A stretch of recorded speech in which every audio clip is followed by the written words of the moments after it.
이번 시간에는 차에 관해서 말씀드리겠습니다. 차 관련해서 경비 처리를 할 수가 있는지, 그럼 내가 람보르기니를 타도 비용 처리를 할 수가 있는지, 요즘 핫한 볼보 차량을 1억 하는 차량 이런 거를 샀을 때도 다 비용 처리가 가능한지 그것에 대해서 알아보도록 하겠습니다. 결론적으로 말씀드리면 사실 2016년 이전에는 모두 가능했습니다. 비용 처리가 가능했다는 거죠. 법인 사업자, 개인 사업자인 경우에 모두 사업용 차량으로 차를 여러 대를 구매하거나 리스하거나 렌트하거나 하시게 되면 회사의 비용으로 처리가 가능했습니다. 근데 그렇게 됨으로 인해서 너무 고가의 차량을 타고 다니는 사람들이 많아졌고, 부모님 차량이라든지 형제자매 차량 이런 걸 다 회사용으로 차를 구매하거나 리스 렌트를 해서 비용 처리하는 경우가 많아졌기 때문에 이런 것 때문에 세수 효과가 적어지고 해서 결국은 법이 바뀌게 된 거죠. 법인의 경우는 2016년부터 도입됐고, 개인 사업자는 2016년부터는 성실신고 사업자만 대상이 되었었고요. 17년부터 개인 사업자 복식부기 의무자가 해당이 되었습니다. 물론 지금까지 복식부기 의무자가 아닌 간편장부 대상자는 여전히 대상이 아닙니다. 일단 이 업무용 차량에 대해서 말씀드리면, 아까 같이 부모님 차량, 친족들 차량 이런 걸 다 비용 처리를 할 수 없게 만든 그런 제도라고 보시면 됩니다. 우리가 차량가의 기준으로 따지면 4천만 원 기준이라고 생각하시면 됩니다. 왜냐하면 차량을 이때부터 취득한 경우에는 내용년 무조건 5년으로 정했고요. 감가상각 방법도 정액법으로 정했습니다. 정액법은 n분의 1이란 뜻이죠. 그래서 5년 동안 4천만 원짜리 차량을 5년 동안 나눠서 비용 처리한다면 매년 800만 원씩 비용 처리가 되는 거죠. 그래서 감가상각비가 800만 원까지는 우리가 업무용 차량 일지를 작성을 하지 않아도 무조건 비용 처리가 다 되는 거죠. 여기서 업무용 일지가 중요한데요. 업무용 일지는 업무용 차량에 대해서 매일매일 키로수를 적고 어디에 갔다 왔는지, 이게 업무용인지 아닌지를 작성하는 일지를 말합니다. 생각만 해도 끔찍하죠. 매일 아침에 출근을 할 때 출발하는 시점에 몇 킬로였는데 회사에 갔더니 몇 킬로고, 그 다음에 업무용으로 상대 거래처를 방문했을 때 몇 킬로고, 그 다음에 애인을 만나러 갔을 때 몇 킬로고, 이러면 당연히 애인을 만나러 갔을 때 키로수는 빼야 되겠죠. 이런 걸 다 해야 된다는 얘기입니다. 이렇게 해서 전체 주행 키로수 중에서 비업무용을 빼내서 그 금액만큼은 비용 처리를 해주지 않고, 법인의 경우에는 대표자 상여, 즉 표가 탄 개인적인 용도로 보겠다. 그래서 급여로 처리하는, 상여로 처분하는 이런 개념이 나오게 된 거죠. 결국은 업무용 차량은 업무용에만 쓰라는 얘기입니다. 근데 이렇게 복잡한 일지를 작성을 하기 싫다. 그렇다면 차가액으로 따지면 4천까지를 타셔야 됩니다. 아까도 말씀드렸지만 5년 동안 비용 처리하기 때문에 매년 800만 원까지 비용 처리가 되기 때문이죠. 중간에 취득을 하신다 이러면 당연히 12분의 월수로 월할 계산이 들어갑니다. 그러면 800만 원 외에 기름값, 차 관련된 자동차세, 보험료, 수리비, 통행료 이런 게 다 비용 처리가 되는데요. 이 금액도 차 자체의 감가상각비는 800만 원까지고, 방금 말씀드린 나머지 비용들의 합은 700만 원까지 해서 합쳐서 1,500만 원까지, 연에 1,500까지 업무용 차량에 대해서 대당 1,500까지 비용 처리가 가능하게 됩니다. 이거는 일지를 작성하지 않으셨을 때 얘기고요. 만약에 일지를 작성하게 된다면 이게 업무용이 몇 프로인지에 따라서 달라지는데요. 일단 100% 업무용이라고 했을 때 100%로 업무용을 썼다. 근데 감가상각비가 예를 들어서 내가 8천만 원짜리 차를 사서 감가상각을 나누기 5 하면 1년에 1,600이 되겠죠. 그러면 이 1,600을 다 비용 처리해 주는 게 아니고요. 800까지만 비용 처리하고 나머지 800에 대해서는 비용 처리를 안 하는 게 아니고 다음 해로 넘기는 거죠. 그렇게 해서 다음 해에 감가상각비 한도인 800만 원보다 감가상각비가 적게 나왔다. 이러면 그 적게 나온 만큼 작년에 못 받았던 금액을 다시 비용 처리를 할 수가 있습니다. 그래서 근데 그 다음 연도에도 한도가 800 넘어가서 못한다. 그럼 또 그 다음 연도로 넘기게 되겠죠. 이렇게 해서 계속 넘기게 되는 겁니다. 리스 렌트도 마찬가지이고요. 만약에 이 중에서 업무용으로 안 쓰고 비업무용으로 한 20%를 썼다. 그러면 전체 차 관련된 비용, 감가상각비랑 아까 유류비 등등등 다 합친 그 금액의 20%는 대표자 상여로 처분되게 됩니다. 그때 상여 급여로 처리되기 때문에 그 해에 끈다는 거겠죠. 그래서 800만 원 넘는 부분만 다음 연도로 계속 넘겨서 한도 미달 금액이 나올 때 비용 처리가 된다고 보시면 됩니다. 어떻게 보면 과세 이연 효과라고 보시면 되죠. 당장은 처리를 못 해주지만 나중에 언젠가는 한도 미달 금액이 나오면 그때 비용 처리를 해주겠다는 뜻입니다. 그래서 복잡하기 싫으시면 차값을 4천만 원 상한선에다가 두시고 구입을 하시고요. 나는 비싼 차를 사겠다, 대신에 업무용으로만 쓰겠다 이러시면 이제 이거는 기간을 길게 해서 비용 처리가 된다고 보시면 됩니다. 그러면 이제 우리가 차 관련돼서 차를 구매하는 경우도 있지만 리스를 하는 경우도 있고 렌트를 하는 경우가 있습니다. 그 세 가지를 구별해서 말씀을 드릴게요. 차를 구매하시는 거는 일단 회사의 자산으로 기록이 됩니다. 왜냐하면 제가 저번 시간에도 말씀드렸지만 100만 원 넘는 고정자산에 대해서는 자산 처리한 후에 내용연수 동안 비용 처리가 된다고 말씀드렸습니다. 가끔 가다가 질문이 내가 일시불로 구입 안 하고 할부로 구입했다 이렇게 얘기하시는 분들이 있는데 세법에서는 지급 방법은 중요하지 않습니다. 일단 차량 가액 자체를 가지고 이거를 내용연수 동안 비용 처리를 한다 이렇게 보시면 되고요. 그럼 렌트의 경우에는 우리가 렌트 회사로부터 차를 렌트해 오는 거고 이거에 대한 증빙은 세금계산서를 받게 됩니다. 물론 상대 회사가 법인이니까 전자세금계산서를 받겠죠. 앞에 말씀드린 자동차 구매의 경우에도 현대자동차에서 샀다 이러면 현대자동차에서 전자세금계산서가 날라옵니다. 그러면 그걸 가지고 내용연수 동안 비용 처리를 하는데 부가세는 공제, 불공제 나누어져 있기 때문에 공제 차량에 대해서는 부가세 공제를 받으시고 공제를 못 받는 차량에 대해서는 불공제를 받기 때문에 부가세까지 합친 전체 금액에 대해서 내용연수로 나눠서 소득세나 법인세 때 비용 처리가 됩니다. 그럼 렌트의 경우에는 세금계산서가 날라오면 이 부분 또한 공제 차량이냐 불공제 차량이냐를 판단하셔서 불공제 차량이면 부가세 금액까지 전체 합친 전체 렌트료에 대해서 비용 처리를 하시게 됩니다. 그리고 리스의 경우에는 이거는 금융용역으로 보기 때문에 증빙 자료는 계산서가 옵니다. 운용 리스의 경우에는 계산서를 받게 되고요. 만약에 금융 리스의 경우에는 계산서 자체도 없고 상환 명세표 같은 걸 받게 됩니다.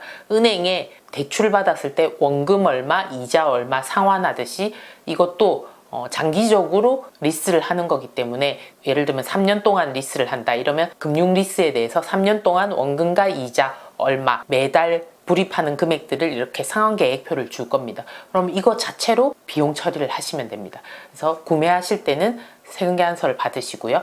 렌트 하실 때도 마찬가지 세금계산서, 리스는 계산서, 운용 리스의 경우는 계산서, 그 다음에 금융 리스의 경우에는 그냥 상환 명세표 이걸 가지고 비용 처리를 하시면 됩니다.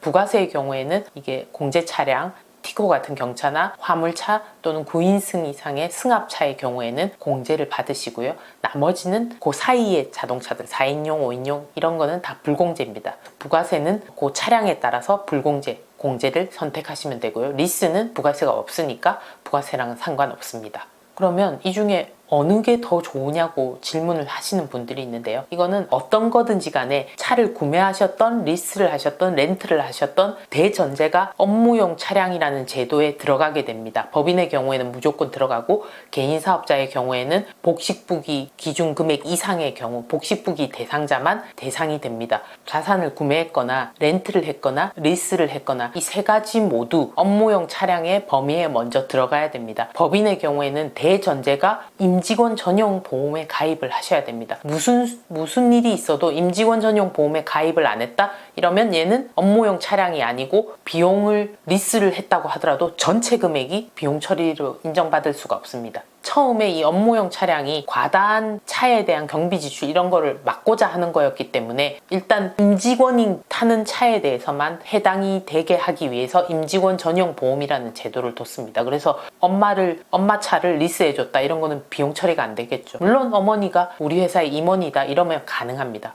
그럼 개인 사업자의 경우에는 임직원 전용 보험이라는 개념이 없었습니다. 그래서 보험 요건이 필수 요건이 아니었습니다. 그러나 2021년부터 개인 사업자의 경우에도 한 대 외에 추가로 2대째부터는 업무용 차량에 대해서는 보험을 꼭 가입해야 되는 제약 규정이 생긴다고 합니다. 이거는 개인 사업자의 경우에는 2021년부터 한 대 초과하는 차량에 대해서니까 그때 가서 좀 고민을 해보시고요. 그러면 구매를 하시든 렌트를 하든 리스를 하든 어쨌든 업무용 차량인 기본 요건인 업무용 임직원 전용 보험에 법인은 가입을 하고 개인은 2020년간은 그런 요건은 없고 개인은 2대부터 의무보험을 가입하셔야 되고요. 이렇게 가입된 차량들은 업무용 차량에 해당됩니다. 그러면 당연히 차량가액에 대한 감가상각비가 800만 원이 한도기 때문에 차량 구매한 경우에는 나누기 5 하면 800을 넘느냐 안 넘느냐가 나올 거고요. 렌트의 경우에는 렌트료의 70%가 감가상각비에 해당됩니다. 렌트료가 100만 원이다 이러면 연이면 1200이겠죠. 그럼 1200만 원에 대해서 70% 하면 1200에 70% 하면 724, 840만 원인가요? 이거는 800만 원을 넘기 때문에 40만 원은 당연히 그 해에 비용 처리가 안 된다는 거죠. 내년으로 넘어가서 또 감가상각 한도 초과 여부를 따진다는 거죠. 그리고 리스의 경우에는 리스료의 93%가 감가상각에 상당하는 가액이라고 보시면 됩니다. 그래서 리스료가 뭐 예를 들어서 연에 1000만 원이다. 그러면 7%를 뺀 93% 하면은 930만 원인가요? 93% 하면 930만 원? 예, 그러면 얘도 800만 원을 넘기 때문에 넘는 금액에 대해서는 올해 비용 처리가 안 되고 다음 연도로 넘어가서 또 한도 계산이 된다. 이렇게 보시면 되는 거죠. 그리고 하나 빠뜨린 게 있는데요. 리스 중에 운용 리스는 소유자가 리스 회사입니다. 그래서 나는 리스료, 매월 내는 리스료에 대해서만 비용 처리를 한도 계산해서 비용 처리를 하면 되는데요. 만약에 금융 리스의 경우에는 우리가 어떻게 보면 차를 할부 구매하듯이 가져온 거라고 생각하시면 되기 때문에 이거는 자산은 금융 리스는 소유가 우리 회사 것입니다. 그리고 대신에 결제를 할부로 하는 거기 때문에 부채가 자산만큼 부채가 생성이 되는 거겠죠. 그럼 그 부채를 원금과 이자로 상환하면서 이자 부분에 대해서 비용 처리가 된다고 보시면 됩니다. 그래서 금융리스는 소유 자체는 회사 소유이고 운용리스는 소유가 운용리스사의 소유가 되는 거죠. 렌트의 경우에도 렌트는 소유가 렌트 회사가 되겠죠. 우리는 렌트료만 내는 거니까요. 그래서 결론적으로 세 가지 중에 자산을 구매하느냐, 렌트를 하느냐, 리스를 하느냐 어느 게 더 좋냐고 물으신다면 그거는 상황에 따라서 본인들이 제일 좋은 조건으로 따져서 가입을 하시면 됩니다. 왜냐하면 들으셨다시피 어떤 방법으로든 비용 처리는 가능합니다. 올해 한 해 감가상각비는 800만 원 한도 내에서 기타 비용은 700 합쳐서 1500 한도 내에서 우리가 비용 처리는 얼마든지 한 해에 가능하기 때문에요. 어떤 거를 선택하실지는 고객들 입장에서 좋은 방법으로 하시면 됩니다. 뭐 렌트 같은 경우에는 뒤에 번호판이 조금 렌트임의 표시가 되기 때문에 싫어하시는 분들 그럼 렌트를 빼셔야 되겠죠. 리스 차를 구매하느냐 이런 거는 선택사항이고 어떤 거든지 간에 비용 처리가 안 되는 건 없기 때문에 본인들이 좋아하는 방법으로 하시면 됩니다. 조금이라도 더 좋은 조건을 제시하는 이런 걸로 선택하시면 되겠죠. 그래서 오늘 시간의 결론은 내가 람보르기니 같은 비싼 차를 탔을 때 비용 처리가 되느냐 안 되느냐 결국 세모가 되겠죠. 당장은 그 큰 가액에 대해서 람보르기니를 구매하셨을 때 당연히 나누기 5 하면 연에 800만 원 넘기 때문에 전체를 비용 처리를 못하는 거죠. 못하는 부분은 내년도로 넘겨서 차를 처분할 때까지 이거를 비용 처리를 이렇게 과세 이연을 한다. 계속 뒤로 넘긴다. 이렇게 생각하시면 되는 거죠. 이 람보르기니를 가지고 계시다면 매년 800만 원씩 비용 처리를 하다가 넘는 금액에 대해서는 결국 처분 시 송금으로 인정된다. 이렇게 보시면 됩니다.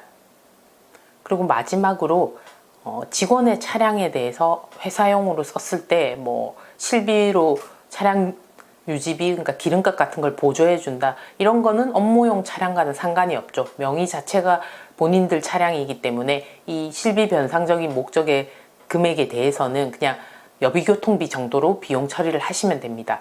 아니면 영업사원의 경우에는 급여에서 자기 차량으로 업무용 영업에 썼을 때는 차량 운전 보조금 월 20만 원 한도 내에서 비과세로 급여로 지급하실 수 있습니다. 그러면 사업을 하기 전에 대표님 차량을 가지고 있다가 이걸 사업용에 계속 쓰신다. 이거를 굳이 취등록세를 한 번 더 내면서 법인 명의로 변경하시게 되면 어떻게 보면 배보다 배꼽이 더 클 수가 있습니다. 이럴 때는 그냥 제가 봤을 때는 산지 얼마 안 된 차량이 아니라면 법인 명의로 전환을 하시는 거는 낭비일 수 있고요. 그냥 개인 대표님 차를 업무용에 쓰시면서 법인카드로 차량 경비 정도 비용 처리를 하시는 게 어떻게 보면 직원들처럼 실비 변상적인 목적으로 비용 처리를 하는 거라고 보시면 되겠습니다. 업무용 차량은 아니니까요. 이상 업무용 차량에 대해서 말씀드렸습니다.